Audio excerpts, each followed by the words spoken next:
오늘 말씀은 삶의 위기를 승리하는 길은 이 제목입니다. 삶의 위기는 하나님을 더욱 붙잡고 살라는 하나님의 음성을 크게 해주는 확성기와 같습니다. 삶의 위기 상황이 올 때 더욱 하나님을 찾으시기 바랍니다. 세상 사람들은 위기가 오면 망하게 되었다고 절망하고 좌절하고 분노를 합니다. 성도에게 위기는 하나님을 더욱 붙잡는 기회입니다. 그러므로 위기 앞에서 쓰러지거나 비틀거리거나 또 절망하고 좌절하고 주저앉아 있지 마시기를 바랍니다. 이 세상의 어떤 상황도 성도를 넘어뜨릴 수 없습니다. 우리는 지금 당면한 위기의 현장에서 하나님의 사람으로 성숙해가는 계기, 그래서 하나님의 눈으로 자신을 보고 세상을 볼 수 있는 계기가 되기를 소망합니다. 본문을 보면 출애굽기 24장 전반적인 내용이 출애굽, 즉 이스라엘 백성들이 60만이 넘는 이스라엘 백성들이 애굽에서 10가지 재앙을 통해서 하나님의 승리를 통해서 그들이 애굽에서 해방돼서 나와요. 나올 때 그들은 어땠을까요? 기분이. 왜냐하면 10가지 이 재앙을 통해서 하나님이 행하신 것을 보면서 의기양양했을 겁니다. 그들은 나오면서 콧노래를 부르면서 나왔을 것이고, 또 애굽의 각 집에 있는 금은 패물을 가지고 나왔기 때문에, 또 자기들의 가축과 자기들의 재산을 가지고 나왔기 때문에 자기들에게 이제는 더 이상 400년 동안 노예 생활했던 이 모든 환경과 상황의 울타리에 벗어나는 그 상황이 너무 행복했을 거예요. 그래서 즐겁고 신나는 노래를 부르면서 그들이 앞을 향해서 나갔을 겁니다. 근데 그렇게 앞을 향해서 나가는 어느 상황 속에 있을 때 바로의 마음이 완악해지기 시작합니다. 바로의 마음이 완악해지면서 그들을 허락하고 그들을 풀어줬던 마음속에 도저히 그들을 보낼 수 없는 겁니다.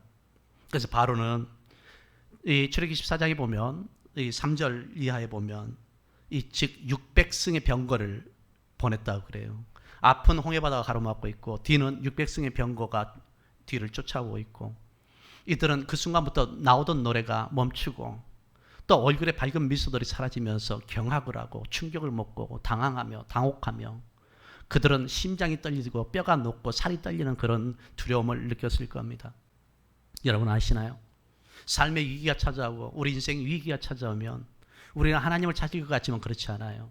오히려 우리는 어떤 상황이 되느냐면, 오늘 본문을 통해서 우리가 깨달을 수 있는 게 세 가지 있어요. 첫째는 이스라엘 백성들은 현실을 심히 두려워했다는 겁니다. 나에게 위기가 찾아오니까 그들이 어떻게 해요?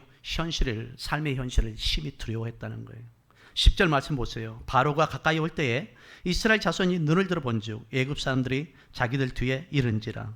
이스라엘 자손이 심히 두려워하여 여호와께 부르짖고, 이렇게 말합니다. 우리의 모습이에요.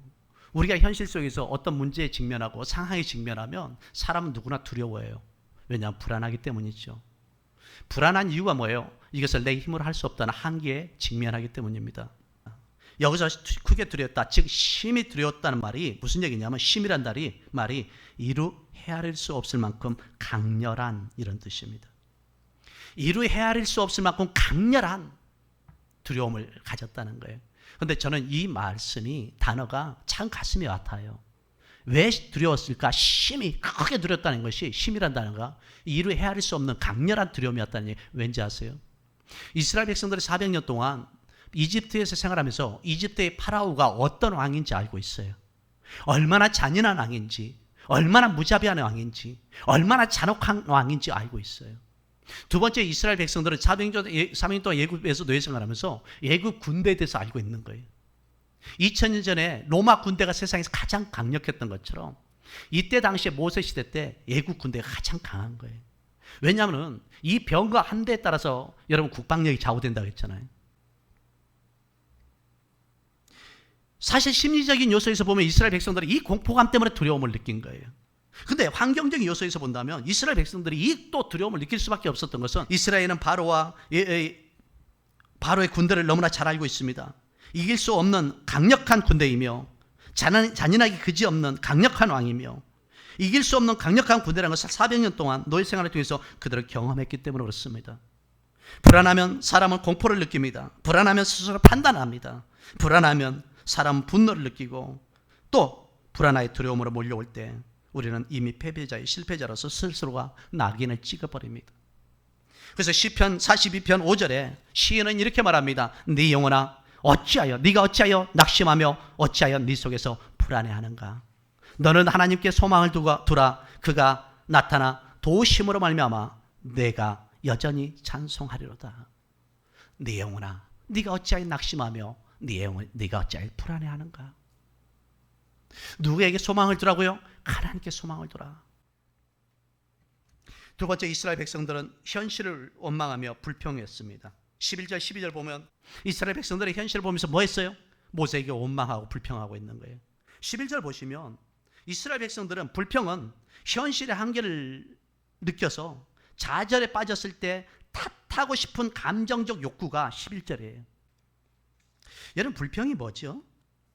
불평은 마음에 들지 않고 못마땅한 감정을 숨기는 것이 아니라 강력한 악감정의 언어나 행동으로 표현하는 것을 불평이라고 합니다. 신앙인의 불평은 사람이 아니라 하나님을 향한 불신앙입니다. 호세아서 6장 3절에 그러므로 우리가 여호와를 알자, 힘써 여호와를 알자 이렇게 말합니다. 우리가 힘써 여호와를 알아갈 때에 우리가 신앙의 불신앙이 아니라 하나님을 알아갈 때 우리는 참 믿음과 신앙을 가지고서 우리의 처해 있는 직면한 이 상황들을 해쳐갈 수 있고 이겨갈 수 있고 극복할 수 있고 감당할 수 있다는 것을 말해주는 겁니다. 삶의 위기 때는 입술에 대한 특별한 관리가 들어가야 됩니다. 잠언서 18장 20절 21절에 이렇게 말합니다. 그의 입술에서 나는 것이다. 나는 것으로 말미암아 만족하게 되느니라. 죽고 사는 것이 혀의 힘에 달렸나니 혀를 쓰기 좋아하는 자는 혀의 열매를 먹으리라 이렇게 말합니다.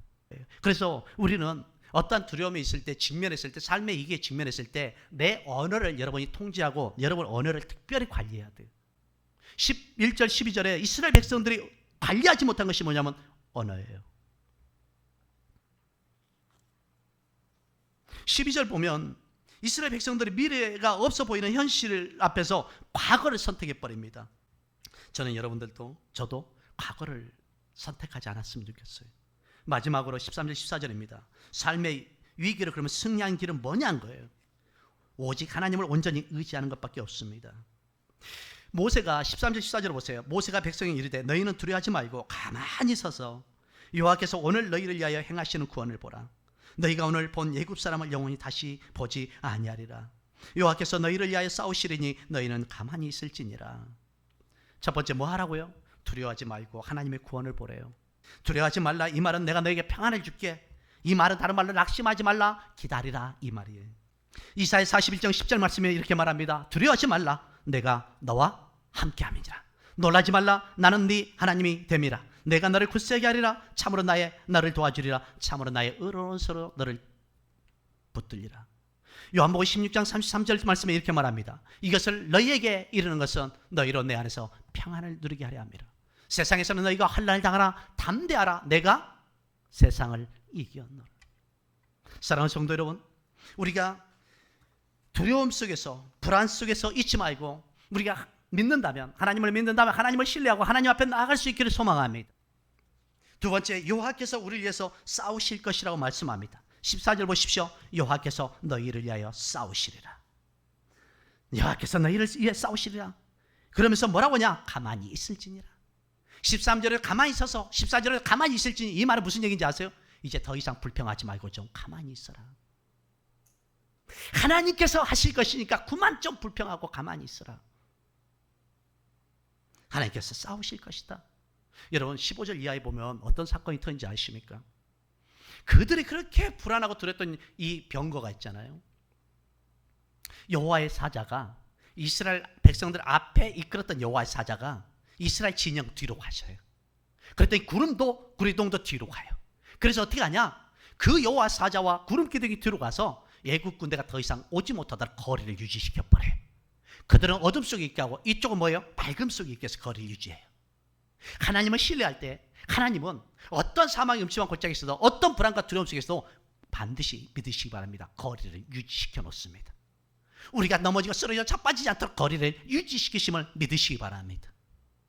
그리고 그렇게 하나님을 신뢰하고 의지할 때 하나님은 여러분 아시나요? 모세를 통해서 동풍을 하나님이 불게 하십니다. 지팡이를 내뻗는 순간에 동풍이 불어서 홍해바다 반대쪽에서부터 바다가 갈라지기 시작하고 그 바다가 마른 땅처럼 되게 해주셨다고 말씀합니다. 그리고 하나님은 그 안으로 이스라엘 백성들을 이끌어 가시는 것을 볼 수 있습니다. 말씀을 정리할까요? 사랑하는 성도 여러분, 우리가 삶의 위기에 직면했을 때, 아니 삶의 위기가 찾아왔을 때 우리는 두려움을 갖는 것 당연합니다. 또한 그러면서 불평하고 원망하는 것 또한 맞습니다. 하지만 우리에게 요구하시는 건 그것입니다. 이 모든 상황 속에서, 이 상황 속에서 우리에게 승리 주실 분은 누구밖에 없다? 하나님밖에 없음을 믿으셔야 돼요. 오직 하나님만이 우리를 온전히 승리 주시는 것을 믿으시기 바랍니다. 지금은 교회가, 아니 그리스도인들이 세상을 향해서 침묵할 때이고 하나님 앞에 기도할 때인 것 같아요. 그리고 하나님의 도우심을 바랄 때인 것 같아요. 지금은 교회가, 그리스도인들이 세상을 향해서 우리가 행동의 동선을 절제할 때인 것 같아요.